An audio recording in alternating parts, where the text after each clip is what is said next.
જય શ્રી કૃષ્ણ મિત્રો, મારી ચેનલમાં તમારું હાર્દિક સ્વાગત છે। મિત્રો, આજના વિડીયોમાં આપણે કોઈ રેસિપી નથી જોવાના, પણ અમદાવાદની એક ખૂબ જ સુંદર જગ્યા હું તમને બતાવવાની છું। મને આશા છે તમને ખૂબ જ પસંદ આવશે। વિડીયોની શરૂઆતમાં જ તમે બોર્ડ જોયું હશે, જે મેં તમને વંચાવ્યું। એક મ્યુઝિયમ છે। આ મ્યુઝિયમમાં એન્ટર થતાં જ તમને સામે જ ગણપતિ દાદાના દર્શન થઈ જશે। આ છે વિચાર ધાતુપાત્ર સંગ્રહાલય, એટલે કે યુટેન્સિલ્સ મ્યુઝિયમ।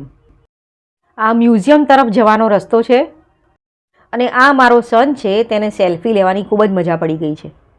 અમદાવાદમાં સરખેજથી થોડું આગળ જતાં વિશાલા નામના એરિયામાં તમને આ મ્યુઝિયમ જોવા મળશે।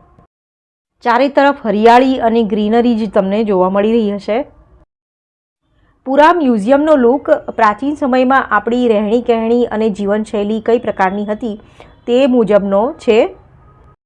તમે જોઈ શકો છો, અહીંયા માટીના વાસણો દેખાઈ રહ્યા છે। પહેલાંના સમયમાં જે પ્રકારનું ખાનપાન હતું તે પ્રકારની અહીંયા સિમ્બોલિક થાળીઓ પણ મૂકવામાં આવી છે અને અહીંની મુલાકાત શ્રી અમિતાભ બચ્ચન અને જયા બચ્ચને પણ લીધેલી છે। તમે જોઈ શકો છો તેમના પિક્ચર્સ।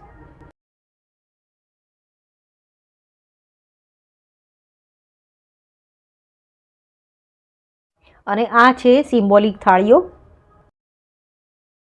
અમિતાભ બચ્ચન સિવાય બીજા પણ ઘણા લોકોએ અહીંની મુલાકાત લીધી છે, જેમ કે હરભજન સિંહ છે, સચિન તેંડુલકર, અટલ બિહારી વાજપેયી અને એવા તો ઘણી વ્યક્તિઓએ, મહાન હસ્તીઓએ અહીંની મુલાકાત લીધેલી છે। જ્યારે મેં ગૂગલ પર સર્ચ કર્યું અને મેં અહીંની મુલાકાત લીધી ત્યારે મને વિશ્વાસ નહોતો આવતો કે અમદાવાદમાં આવી પણ કોઈ જગ્યા હોઈ શકે। એટલું શાંત અને રમણીય અહીંનું વાતાવરણ છે કે અહીંથી પાછા જવાની ઈચ્છા જ નહોતી થતી। મહિલાઓ અને ખાસ કરીને ગૃહિણીઓને તો આ જગ્યા ખૂબ જ પસંદ આવશે, કારણ કે આ યુટેન્સિલ્સનો મ્યુઝિયમ છે। અહીં અથાણાં અને મસાલા પણ તમારે ખરીદવા હોય તો તમે ખરીદી શકો છો। પાછળ તમે જોયું કે એક વ્યક્તિ ધૂપ કરી રહ્યા હતા, એટલે વાતાવરણમાં તમને ચારે તરફ લોબાનની સુગંધ પણ અહીંયા જોવા મળશે।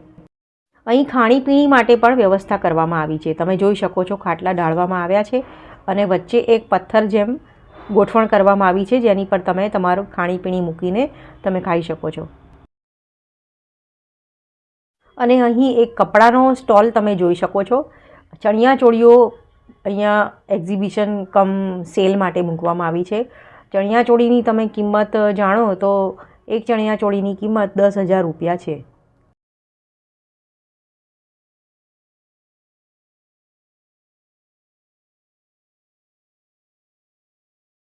ચણિયાચોળી સિવાય બીજી પણ કેટલી વસ્તુ અહીંયા સેલ માટે મૂકવામાં આવી છે। અને આ જુઓ, એક ટ્રેડિશનલ ઝૂલો। અને અહીંથી આગળ જતાં એક વ્યક્તિ બેઠા છે, જેમની પાસે માટી અને માટીના વાસણો બનાવવા માટેનું યંત્ર છે। તમે તેમની પાસે બેસીને જો તમને શોખ હોય તો તમે માટીના વાસણો પણ બનાવી શકો છો। ત્યાંથી આગળ વધતાં મને એક વાડામાં ક્યૂટ હંસ દેખાયા, જેને હું વિડીયોમાં કેપ્ચર કરતાં પોતાની જાતને રોકી ના શકી। તમે જોઈ શકો છો કેટલા સુંદર છે। અને અહીંથી આગળ જતાં આ મોટો થાળ મને દેખાયો, જાણે ભીમની થાળી હોય તેવું લાગી રહ્યું છે। આ તમે જોઈ શકો છો, મ્યુઝિયમમાં આગળ વધવા તરફનો રસ્તો દેખાડી રહ્યા છે। ઠેર ઠેર તમે માટીના મોટા મોટા વાસણ જોઈ શકતા હશો। અને આ જૂના જમાનાના ઘરના એન્ટ્રેસનું સિમ્બોલિક બારણું દેખાઈ રહ્યું છે।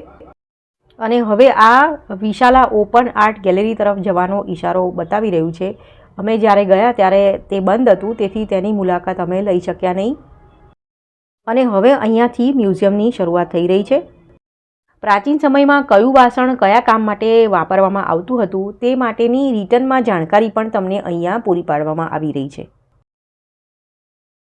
પહેલાંના સમયમાં પાણી ભરવા માટે કયું વાસણ વપરાતું હતું, અનાજ ભરવા માટે કયું વાસણ વપરાતું હતું, લોકો પ્રવાસે જતા હતા એટલે કે મુસાફરી માટે જતા હતા ત્યારે તે વખતમાં વોટર બેગ્સ નહોતી, તો તેના ઓપ્શનમાં લોકો શું વાપરતા હતા તે બધાની તમને માહિતી અહીંયા પૂરી પાડવામાં આવશે। અને તે વાસણ કેવું દેખાતું હતું તે પણ તમને દેખાડવામાં આવશે। તમે જોઈ શકતા હશો, લખ્યું છે અહીંયા પાણી સંગ્રહ માટે।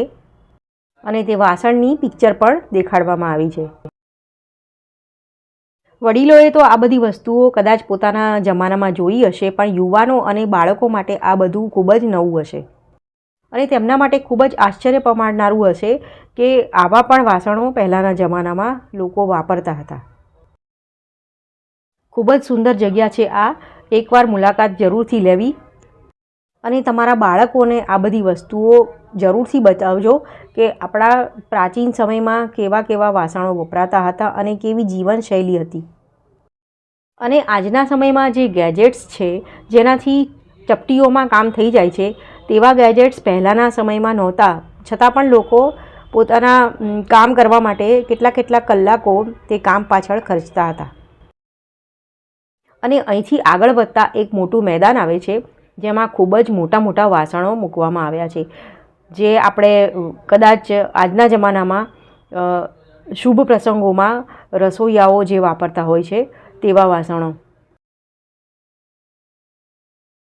ચારે તરફ હરિયાળી અને ઝાડપાન તમે જોઈ શકો છો. આ મોટું ઝાડ છે જેની પાછળ એક મોટા ગણપતિ દાદાની બીજી મૂર્તિ છે. ખૂબ જ સુંદર આ મૂર્તિ છે, આખી કોળીઓથી બનાવેલી છે.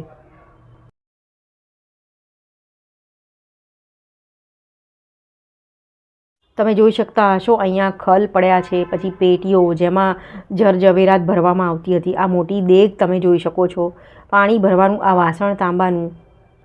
અને હવે આ મ્યુઝિયમમાં જવાનો એન્ટ્રન્સ છે. અંદર ગયા પછી મને કહેવામાં આવ્યું કે તમારે જો વિડીયોગ્રાફી કે ફોટોગ્રાફી કરવી હોય તો તેના માટે તમારે પે કરવું પડશે. આ તમે જોઈ શકો છો અહીંયા જે પણ મહાન હસ્તીઓએ મુલાકાત લીધી છે તે બધાના પિક્ચર્સ લગાવેલા છે. તો ફ્રેન્ડ્સ, વિડીયો જોવા માટે તમારો ખૂબ ખૂબ આભાર. આશા રાખું કે આ વિડીયો જોયા પછી તમે ચોક્કસ આની મુલાકાતે જશો.